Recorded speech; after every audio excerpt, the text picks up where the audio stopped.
Good morning. Today our theme is humility, and we have Therese Bogan speaking. Come with me. Thank you very much, and I really appreciate that really positive introduction. It's very flattering.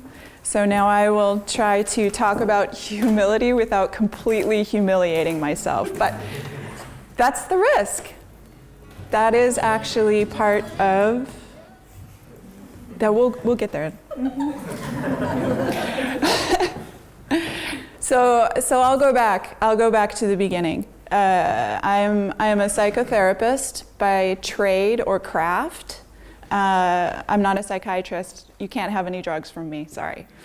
But what I also do is I inform on strategy, design, products, content, and that all happened honestly by mistake.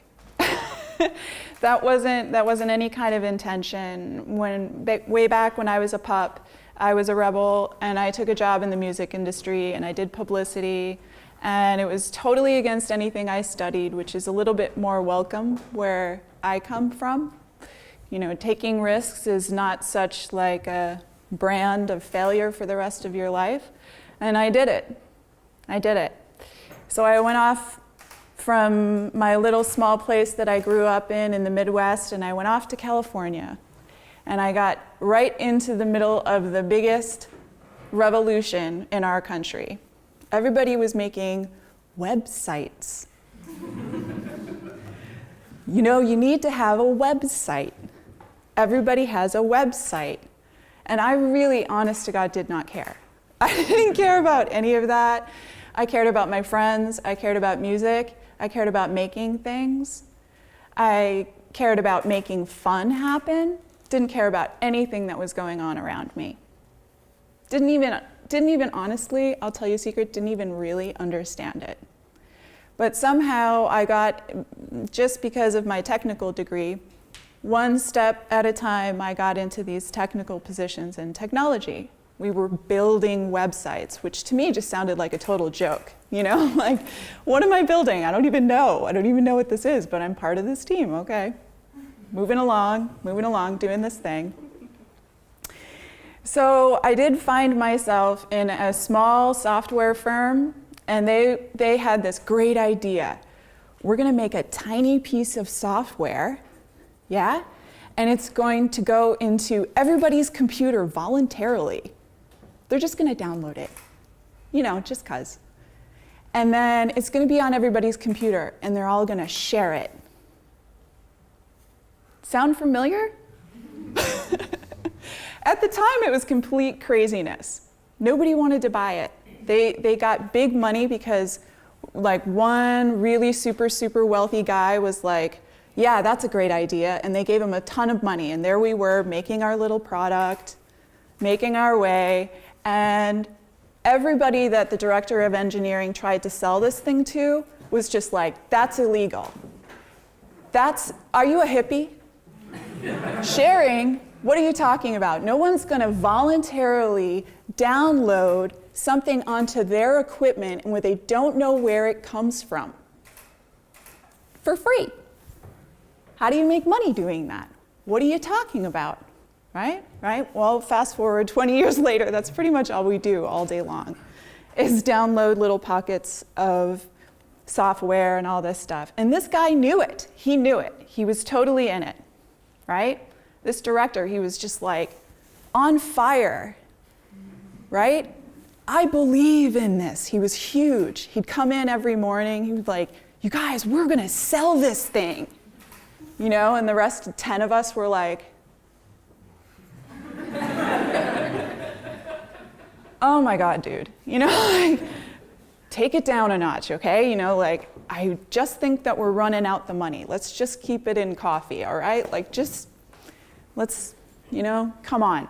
No, we're gonna, do you understand the revolution that we're a part of? You know?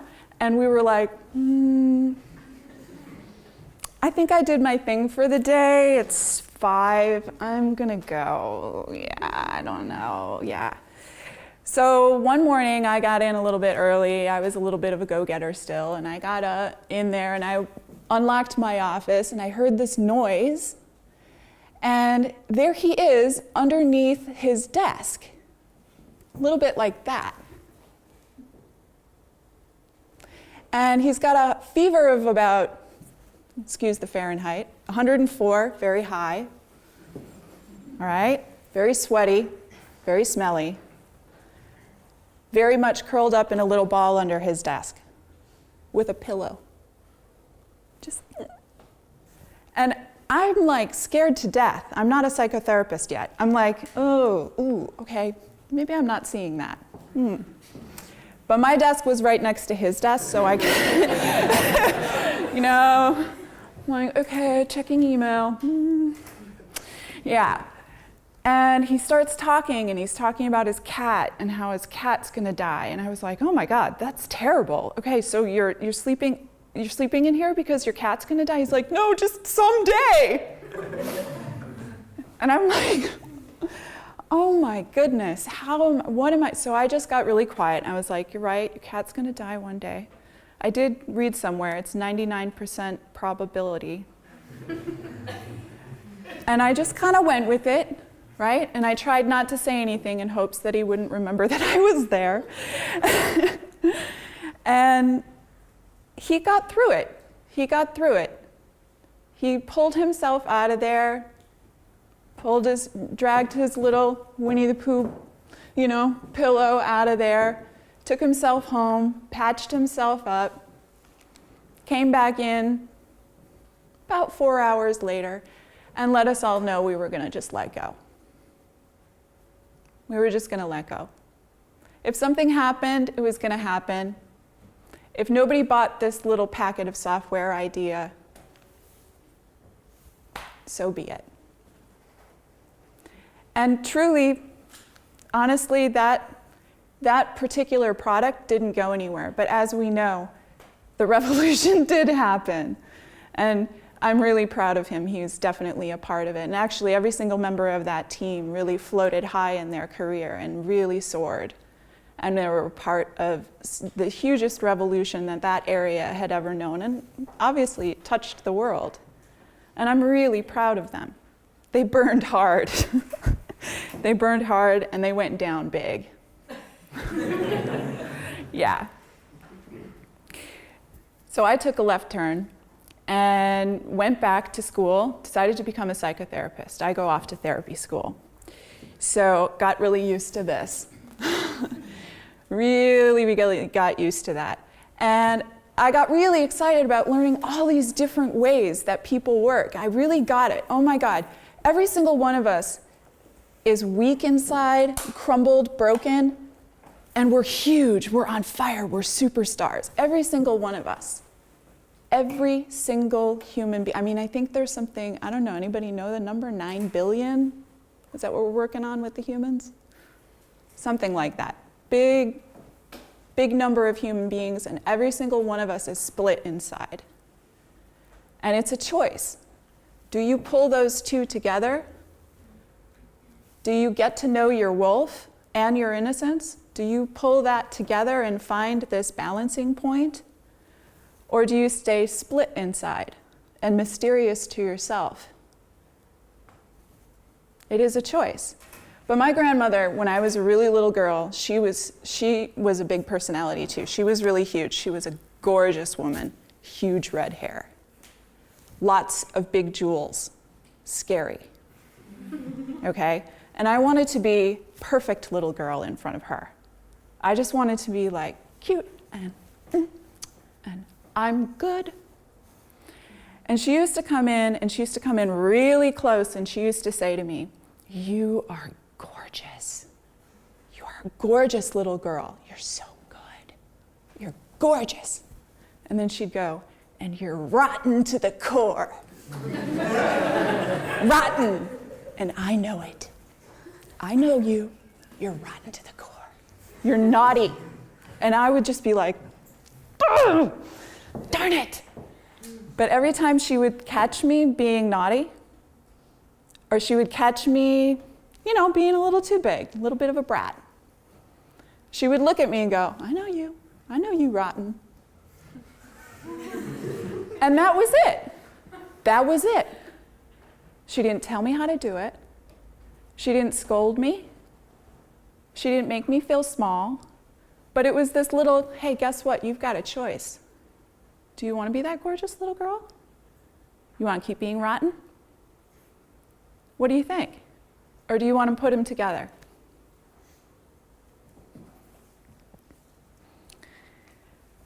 Sadly, what we all know is that critique is a part of our world.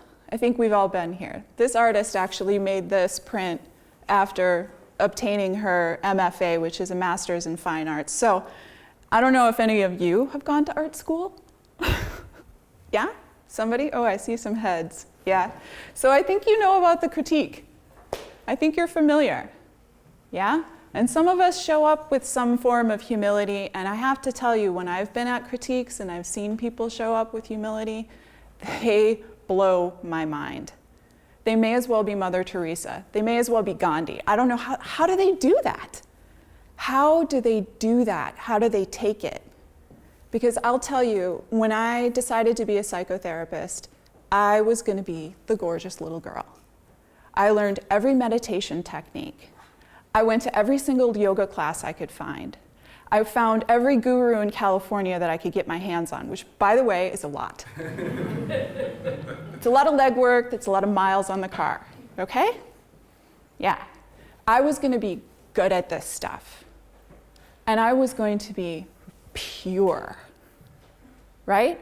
So when people show up in this environment, especially at therapy school, by the way, I was like, how can you take that? How can you just rip your heart out and show it in front of these wolves, in front of these terrible people who just want to rip you to shreds? Like, what is going on there?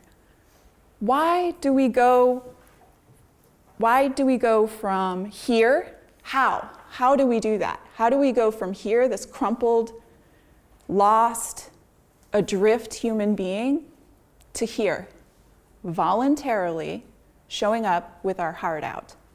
How do we do that? Yeah? And one of the things that I discovered, especially thanks to my fellow therapy students, is that we do that by witnessing our own self falling apart in front of other people's eyes. So when I started therapy school, as you know, I'm gorgeous. So I was pure and perfect, and I had all my little skills, and I went off to therapy school, and I started getting that feedback. Therese, you're so humble. You're so comfortable being anonymous. You're so kind, compassionate. You're so easy to be around. I could tell you everything. I could tell you my worst, darkest moment. And I was like, yeah, I am. Yeah. I'm really soft and kind, and I know exactly what to do when you're at your worst. I'm really great like that. Yeah. So I got sort of praised as this really kind, compassionate woman, and I was not this big personality with a ton of ego, and 3 years goes by and we're practicing, and we have these tribes of practicing teams, and suddenly we're all like this. We're a bunch of therapists who are supposed to be helping other people with their deepest, darkest psychological problems, which is pretty brutal out there sometimes, by the way. And what are we doing with each other? We're doing this. Behind the scenes, they're ripping each other apart, and it's my turn, and I get up there, and oh my goodness, was I delivered a brand new bit of news. Yeah? Therese, you're fake. I don't believe this. I don't believe this purity thing. I'm not buying it. You seem nervous. You seem like you don't really get it. Yeah, and it was just like one thing after another. I just was falling apart on the inside. I was so terrified. I was like, what is going on? How could this possibly be? I thought I was the special child. Wait a minute, aren't I the rising star? And then suddenly everybody's getting these fabulous internships that I wrote that paper for you. What? I'm not chosen? Suddenly I wasn't there. Suddenly they weren't seeing me. They weren't seeing these wonderful qualities I was so sure that I had. Somewhere inside of me, along the way, I believed all of that good praise so much that I started voluntarily combining the good praise with my inner voice, and I just lost myself. My humility and my humanity was just gone. I just indulged in all of that reading, in all of those Zen moments, and all of that Dharma talk, and all of that praise and adoration, that somehow this voice on the inside that I rely on, that in a faithful and loyal and gentle way can kind of go, okay, rotten girl, all right, wait a minute now. You know, maybe you better go that way. And sometimes that might combine with my outer critic tribe. And frankly, I need to listen.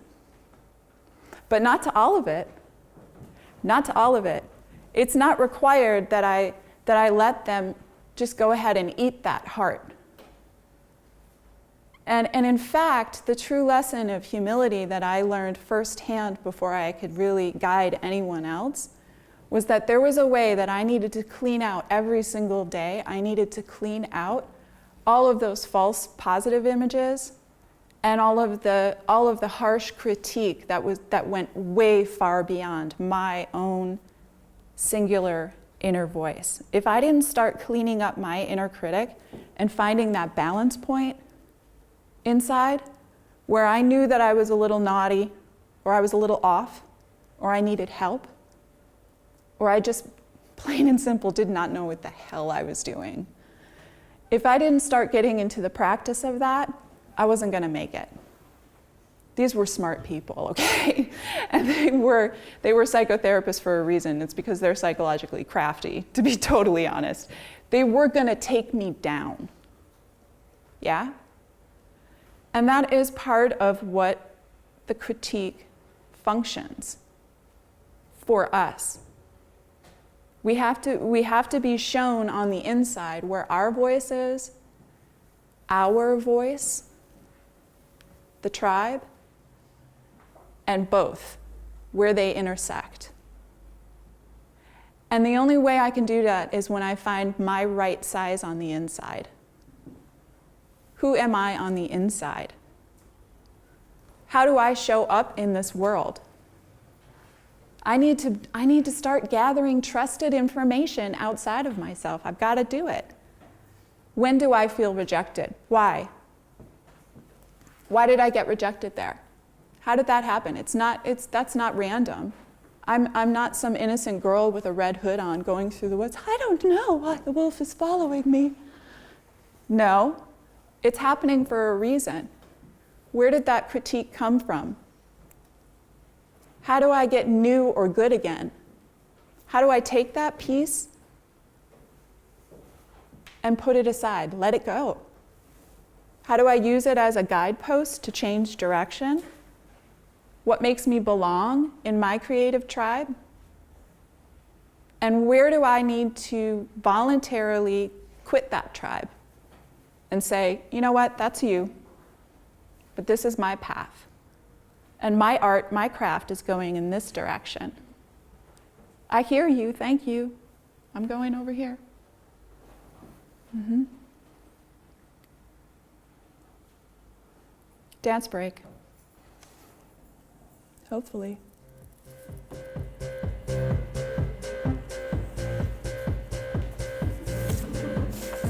You can enjoy it, come on. It's early, but it's finished. Take me, baby. Take me to the edge of explosion. Yeah. Love me, baby. Love me now. Love me, baby. Love me on our way to a dark star. Yeah, I want to go to the dark star. Yeah. Absolutely. Risk. Risk. It's a risk. Humility is about taking a risk. Everybody does it in their own way. Everybody drops down into the den of wolves in their own way. They also scramble out of that den in their own way. And managing that risk is truly a personal deal. You can't do it alone. You need information from the outside. But no one can tell you exactly how to gain your own humility back, particularly when you've been wounded. Yeah? So one of the steps I had to take, I didn't have a choice, was to go work with children. And it was right after being absolutely booted out of my special therapy school, top of the top, perfect tribe. They just completely rejected me. Boom, you're out. We're not into you. And I skulked away, and I ended up going to junior high, which is, in the US, that means children ages 11 to 14, simply the most cruel human beings on the face of the planet. To put it simply, like the most ridiculously vicious point in the human condition, right? I could not have been more unready for that, for that moment. I showed up on that day, and I don't know if anybody in the audience can see this, but I'm very tall, I'm very thin, and I walked into this massive US junior high school with, I would say, about 1,000 students between the ages of 11 and 14. Yeah? And they were like swarming like some weird tribal beehive, right?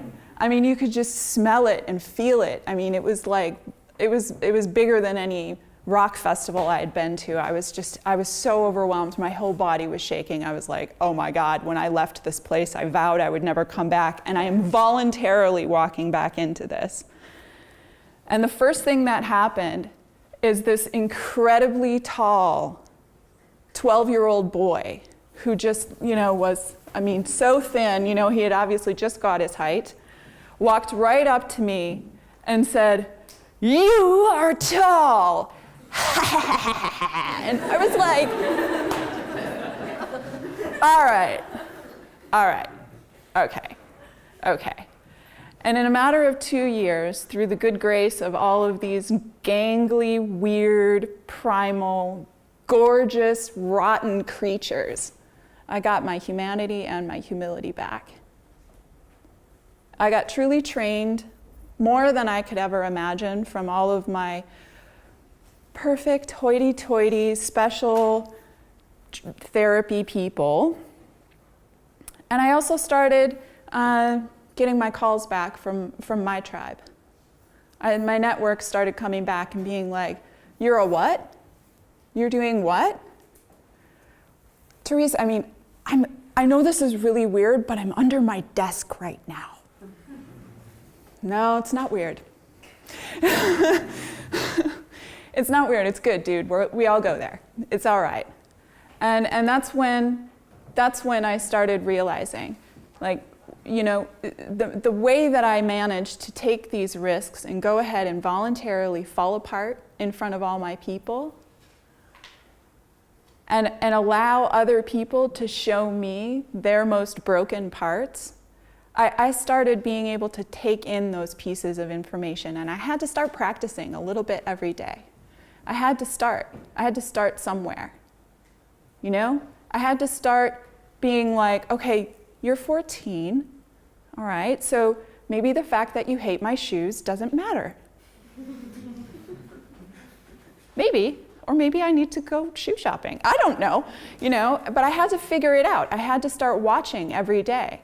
And I had to make sure those voices weren't going inside and combining with my voice, right?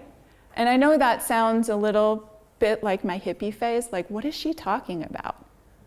But I literally had to set aside time every single day in a routine style and start practicing listening to myself. Okay, am I saying that to myself because that kid or that adult or that angry parent said that thing to me?